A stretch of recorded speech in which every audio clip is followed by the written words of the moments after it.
Hello, my name is Mark Fletcher. I am the Chief Solution Architect for the UK IMEA Geo. What does that mean? So I run a team of enterprise architects who deal with our most complex, strategic, high-value opportunities. And I'm also the custodian of the technical community for the whole of the Geo.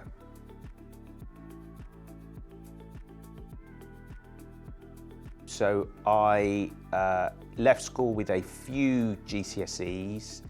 I had no interest really in going into further education. I wanted to go to work. And that has potentially held me up in places. When I applied for a job at Microsoft, I was asked what my degree was in. And I had to kind of backtrack back down and say that I didn't have a degree and I didn't have A-levels and I only had a few GCSEs, to which there was a few kind of gasps around the table. But what I was able to do there was to explain, as a result of not having that further education, that I had started work earlier, so I had all of these experiences that I could bring to the job, and thankfully that was something that they took. I also find the way that people like to be educated really fascinating. So I often ask people how they like to learn, because for me, I find it very difficult to sit and kind of read a document and then do a test. I much prefer to kind of learn interactively, learn on the job, or learn in a classroom type environment. So I think it's always really interesting to discover how people like to learn and what works best for certain individuals. A lot of people will give the answer that, building your network is really important. And I think it's so important to do at every stage of your career because, as you've seen from my story, both the relationships that I had with two previous managers led me to some significant career changes. So it's really important to build your network internally to help you with your day job. But you also need to think about your network for what that might look like in the future. You never know where people that you work with now might end up, or whether they end up in different positions within the organisation you work with, or potentially externally. But this network becomes something that you can use and leverage, throughout your career, right from the start. So that's one of my kind of big tips: is build that network, but also keep in touch with that network when it's not necessarily just an HPE network, because you never know when you might need help or support.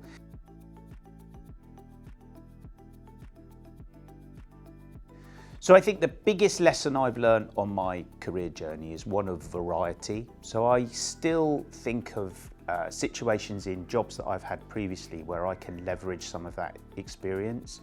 I think it's also depends on your personality type. So you might be somebody who wants to be an absolute dedicated specialist at the thing that you love and that you're really good at, and every company needs those types of people. For me, it's been about gaining experience from variety of different roles, working in different parts of the organisation and working for different companies. And I probably subconsciously pull on that experience in lots of different situations. So why working in technology or working for a technology company? It's the pace of change.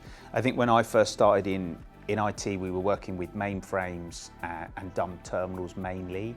And then the advent of PCs, connecting to the internet, and then obviously the public cloud, and now the push around AI, is there is always something to learn, and there's always something exciting to talk about. And part of working at HPE is not only the technology that we develop ourselves, but also the acquisitions that we've made to strengthen our portfolio and not just be hardware. So if we think about our hardware portfolio, we think about our software portfolio with acquisitions like Morpheus just give us such a differentiator in front of the customer, and what we've built as our GreenLake platform now.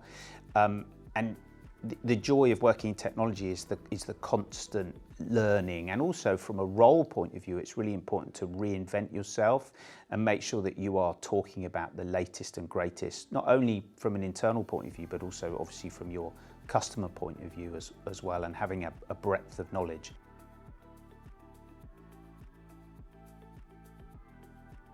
I think it is the culture, and I think a lot of people talk about culture, but what I see at HPE is a company that actually delivers on culture.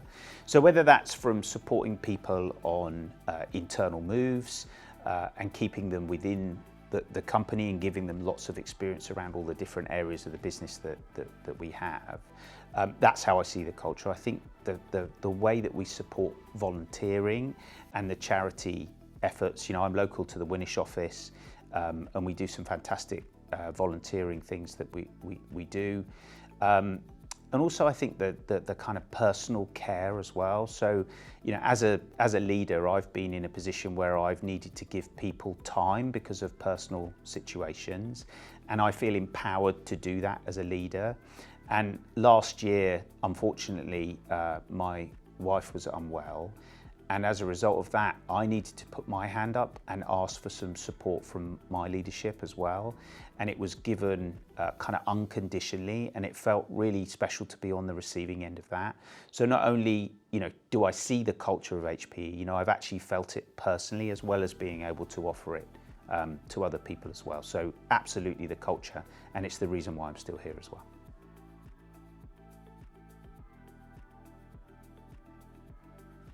My passion's outside of work. So I love my family. I'm married. I have 3 children, 3 boys, 17, 14 and 6. So a lot of my time is spent with them and helping them with their sporting activities. When I get time outside of that, I have a huge passion for motorbikes. It's something I've loved for all of my life. I have a small collection of motorbikes, from off-road bikes to motorbike racing. So my real passion is motorbike racing on the racetrack.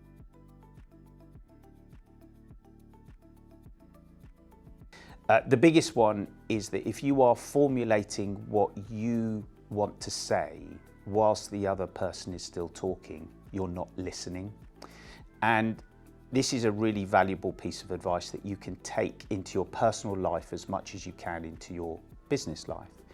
And from a sales point of view, or from when you're in front of a customer, whether you're having a technical conversation or a selling conversation, it's so important to ask questions and listen to the answer. We often rush into talking about what we want to talk about, or we want to put the HPE view forward. So the second piece of advice which I was told, which I do try and live by, but I'm not brilliant at it, is that the first time you are late for a meeting, it takes 7 times for someone to forget that you are a late person. And that's really impactful if you're going to meet a customer for the first time, or anyone internally who you want to build as part of your network or your virtual network. It's harder with back-to-back conference calls and all that kind of stuff, but it's a piece of advice that it's really important if you're going to meet someone in person, especially if it's your first time. You don't want to be remembered as somebody who is late.